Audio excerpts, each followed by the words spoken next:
Alors, on se retrouve donc pour le bilan du printemps égyptien qui a été organisé par Antastasia. Donc cette année, nous avons quitté le Japon, que nous avons parcouru pendant 2 années consécutives pour partir en Égypte. Et j'ai voulu construire ma pile à lire sur 2 ou 3 axes, on va dire.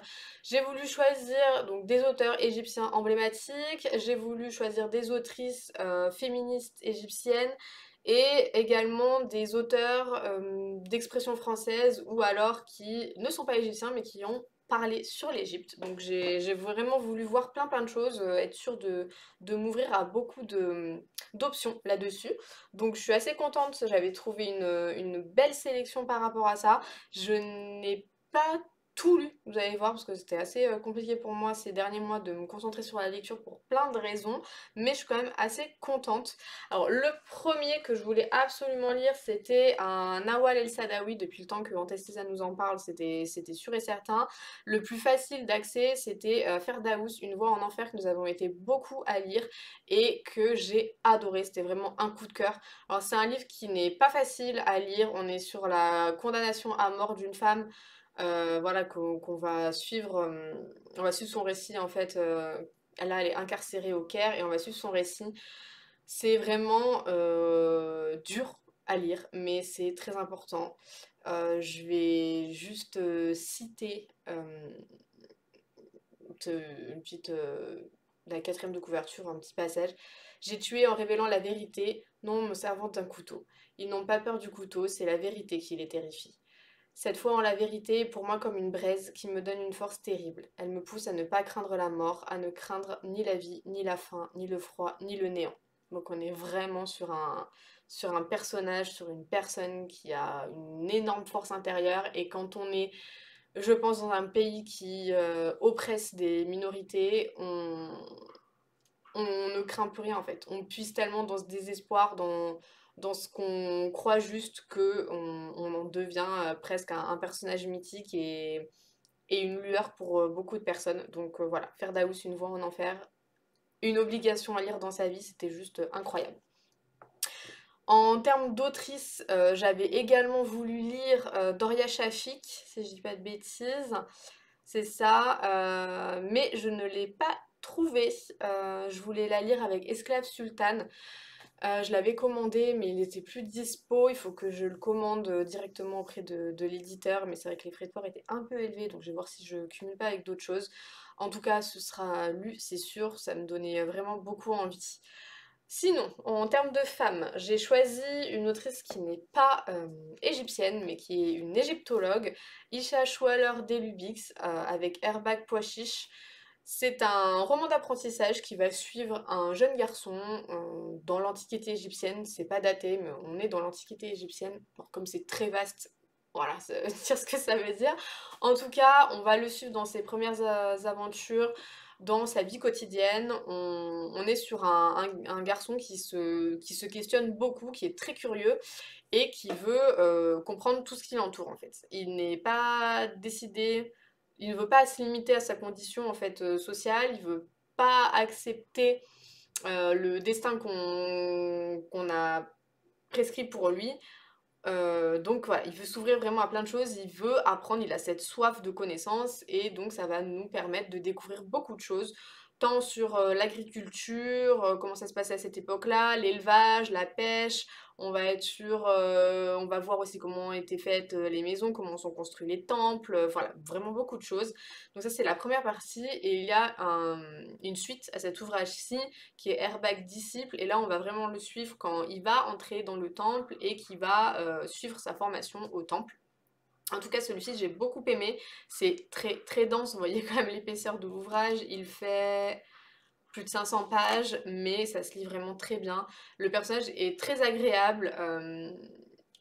Il veut tout savoir, il est très curieux, mais il n'est pas tête à claque pour autant. Donc ça, c'est bien parce qu'en général, quand les personnages sont trop curieux, ils posent vraiment beaucoup trop de questions et ça nous noie et on est fatigué. Alors que là, pas du tout, c'est intelligemment amené, c'est vraiment très bien. Donc, comme je vous ai dit, Isha Waller-Lubix, c'est une égyptologue et mathématicienne, et avec son époux qui était lui-même égyptologue, ils ont beaucoup travaillé là-dessus. C'est une autrice qui est née en 1885 et qui est morte en 1963. Donc elle a quand même connu beaucoup de choses et c'est une personne qui m'a l'air assez intéressante, donc je vais voir si elle a pas écrit d'autres choses parce que voilà, l'écriture était vraiment très agréable et j'ai beaucoup beaucoup aimé celui-ci et j'ai l'autre tome qui du coup m'attend pour pas si longtemps. En expression française toujours, j'ai Albert Cossery avec ce recueil de 2 nouvelles, Les affamés ne rêvent que de pain et Danger de la fantaisie. Alors, j'ai eu un peu de mal avec celui-ci. Les affamés ne rêvent que de pain, j'ai un peu moins aimé, j'ai un peu moins aimé que Danger de la fantaisie. On est sur une écriture qui est très, je dirais pas sèche, mais qui est assez crue. J'aime pas forcément ça. Ça m'a fait penser très vaguement à du Steinbeck, que je n'apprécie pas énormément, donc voilà. Mais les thèmes abordés, la pauvreté, la condition des miséreux, tout, voilà, cette société de mendicité qui va se créer, qui est régie par d'autres personnes, comment ça se passe, comment c'est construit, voilà, c'était intéressant, mais l'écriture m'a un peu rebutée. Donc je vais voir si je lis d'autres nouvelles, qu'est-ce que je vais en penser. Albert Cossery, il me semble que Anastasiya l'aime plutôt bien. Je sais elle l'avait traité dans son mémoire. Donc voilà, ça reste quand même un auteur, je pense, assez intéressant à découvrir. Mais voilà, l'écriture, si vous aimez Steinbeck, ce genre d'écriture un peu crue, vous apprécierez très certainement. Moi, j'ai eu un peu plus de mal. J'ai ensuite 2 ouvrages de Naguib Mahfouz, qui est l'auteur par excellence dès qu'on parle d'Égypte, mais je n'ai pas voulu lire ses plus connus, enfin ses plus connus. Il y en a un qui est extrêmement connu dans ces deux-ci, mais c'est pas ceux vers lesquels vous êtes le plus tourné, de ce que j'ai vu sur Instagram notamment.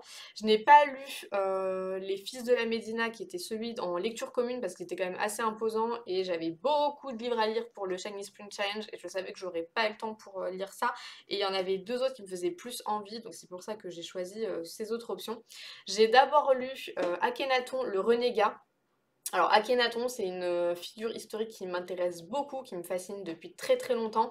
Moi, depuis enfant, j'adore l'Égypte antique, je m'y suis vraiment beaucoup beaucoup intéressée et de mes 6 à mes 15 ans, là où on m'a dit que ce serait pas possible, je voulais être égyptologue. Donc voilà, c'était vraiment quelque chose qui m'intéresse énormément. Et donc je connaissais déjà un peu cette figure et je voulais voir comment elle allait être traitée ici. Alors, on est un peu sur un recueil de témoignages de personnes qui ont côtoyé Akhenaton en fait, qui vont être interrogées par Merimoun, qui est notre protagoniste, qui est un jeune Égyptien hanté par le souvenir du pharaon Akhenaton, comme on nous dit. Voilà, donc comme il est inscrit sur la 4e de couverture, il interroge tour à tour les disciples et les détracteurs de ce grand visionnaire qui n'avait pas hésité à proclamer sa foi en un Dieu unique d'amour et de vérité. Parce que du coup, effectivement, Akhenaton a voulu bouleverser tout ce panthéon des dieux égyptiens où il y en a énormément pour se consacrer à la vénération du dieu Aton, qui est le dieu solaire. Et donc il a complètement bouleversé les codes de l'Égypte. Je sais pas sur la couverture.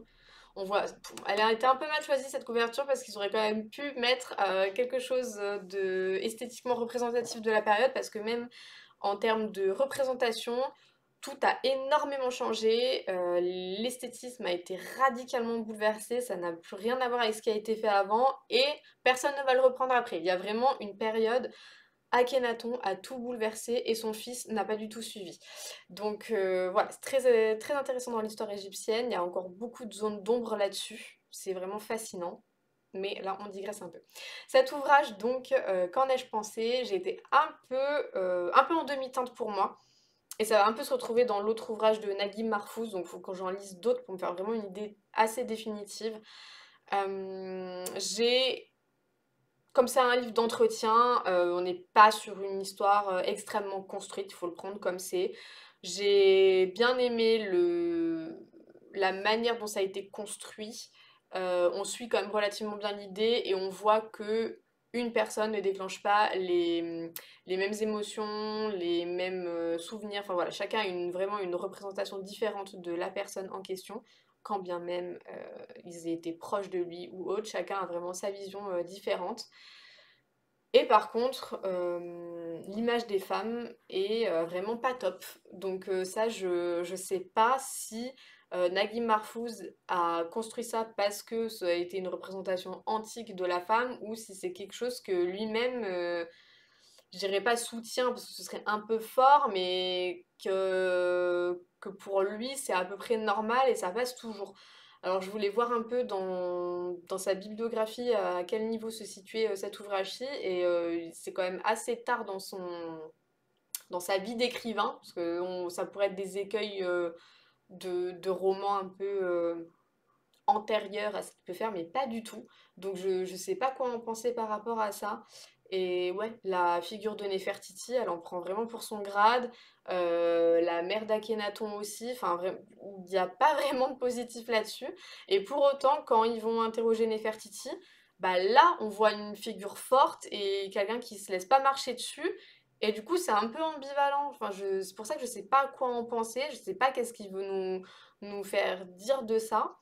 Mais bref, donc j'ai bien aimé, mais en même temps, il y a des choses qui m'ont dérangée et je sais pas quoi faire de ces infos, quoi. Donc voilà, je sais pas si lui je peux vous le conseiller parce qu'il est quand même assez spécifique. Si vous vous intéressez à l'histoire de l'Égypte antique, si vous vous intéressez à toutes ces périodes de pharaons, etc., oui, tout à fait, je vous le recommande à 100%. Si ce n'est pas spécialement le cas, je pense que vous serez très vite perdu si vous n'avez pas un minimum de connaissances sur cette période-ci. Mais voilà. Par contre, La Belle du Caire, j'ai beaucoup aimé. Donc, autre ouvrage, c'est son premier, je crois. Son premier vrai roman, je sais pas. Enfin bon, en tout cas, c'est le livre qui inaugure le cycle réaliste qu'il a consacré au Caire. Donc, je pense que je lirai les autres. On est là sur, pareil, quelque chose que j'ai assez apprécié, une galerie de personnages assez intéressante, des fois un peu caricaturaux, il y a vraiment des archétypes, il y a quatre amis qui sont assez différents les uns des autres, qui sont pas forcément réellement tous amis entre eux, il y a des liens qui se font, d'autres qui ne se font pas. Et notre protagoniste, il est un peu particulier parce que c'est quelqu'un qui est très nihiliste, qui va vivre sa vie un peu comme elle vient, qui va être assez opportuniste, qui va chercher à s'en sortir par tout moyen possible et pas forcément moralement irréprochable. S'il faut qu'il renie une partie de sa famille, c'est quelque chose qu'il peut tout à fait faire. S'il peut piquer la femme d'un de ses amis, c'est quelque chose qu'il peut être tout à fait faire. Et on va du coup aussi avoir cette Belle du Caire qui va être un peu un prétexte pour parler de la condition des femmes au Caire. Et pareil, là je ne sais pas, qu'est-ce qu'on doit en penser. Euh, voilà, il y a des choses qui sont dites à l'encontre des femmes qui sont pas forcément bien amélioratif, mais en même temps, cette Belle du Caire, c'est quand même une personnalité assez forte et qui a cherché à s'en sortir par tous les moyens de sa condition. Alors, elle n'a pas forcément fait tous les choix les plus intelligents possibles, mais en tout cas, ça reste quand même quelqu'un de combatif et d'intéressant. Alors, on gravite autour de cette personne-là dans on va dire la deuxième moitié du roman. Autrement, elle est assez absente. On parle plus de notre protagoniste masculin qui s'appelle eh ben, je ne l'ai plus et j'ai mangé son nom et je lis en diagonale donc j'arrive pas à le retrouver. Mais bref, donc on gravite autour de ce jeune homme un peu antipathique tout le roman et en fait elle va l'agrémenter comme ça un petit peu. On va voir aussi que ce personnage masculin il est un peu... c'est pas qu'il est dans la détestation des femmes, mais c'est que il va vraiment les considérer comme des choses, des moyens de gravir les échelons, etc. Il va forcément comme des personnes à part entière. Il va notamment tenter de violer sa cousine, enfin bon, des trucs hyper joyeux, quoi. Donc voilà. Mais en tout cas, ça a été quelque chose de plaisant à lire. Voilà. Je sais toujours pas quoi faire de ce que Nagui Marfous pense des femmes ou non, donc il faut que j'en lise vraiment beaucoup plus parce que pour moi c'est encore beaucoup trop ambigu. J'arrive vraiment pas à savoir quelle est sa position sur les femmes, je comprends pas. Donc s'il y en a d'autres qui ont plus d'infos là-dessus, si c'est vraiment quelque chose qu'il veut dénoncer mais sans non plus être très explicite là-dessus, ben Oui, pourquoi pas, mais en tout cas, c'est pas clair non plus, quoi. Donc voilà, je ne sais pas trop, mais je compte bien lire d'autres ouvrages de cet auteur parce qu'il y a quand même une plume qui est indéniable et voilà, je vais voir si je poursuis avec ce cycle-ci. Est-ce qu'on retrouve d'autres personnages à l'intérieur, etc. Est-ce qu'on est vraiment plus sur le Caire en tant que personnage, parce qu'il y a quand même une belle description de la société de l'époque, on se représente bien les dynamiques de pouvoir, il y a quand même un côté très politique à l'intérieur, donc effectivement ça fait penser à du Zola, dans une moindre mesure ça peut faire penser aussi à du Flaubert, donc je ne peux que vous le conseiller. Voilà donc pour ce printemps égyptien qui a quand même été assez dense, il y a eu des périodes très diverses à l'intérieur, j'étais assez contente de ma sélection et assez contente des découvertes, même sur les demi-teintes, parce que ça m'a fait quand même... voilà, j'ai quand même pu avoir un beau tour d'horizon. Donc on verra ce qui nous attend, est-ce qu'à l'automne on va retrouver encore l'automne coréen, est-ce qu'on va retrouver une autre destination et qu'est-ce qu'il en sera pour l'année prochaine. Donc j'ai hâte de voir tout ça. J'ai beaucoup aimé voir aussi les sélections que vous avez pu faire sur Instagram notamment, c'est beaucoup là-bas que je regarde, donc j'ai eu beaucoup d'idées grâce à vous aussi, donc c'est top, c'est pour ça que j'aime bien faire les challenges aussi, j'aime bien regarder ce que tout le monde fait et tout, c'est hyper intéressant. Donc je pense aussi que je vais avoir pas mal d'ouvrages égyptiens à lire encore par après, et on essaiera de disséquer tout ça ensemble avec grand plaisir. Passez une excellente journée et à très bientôt. Ciao!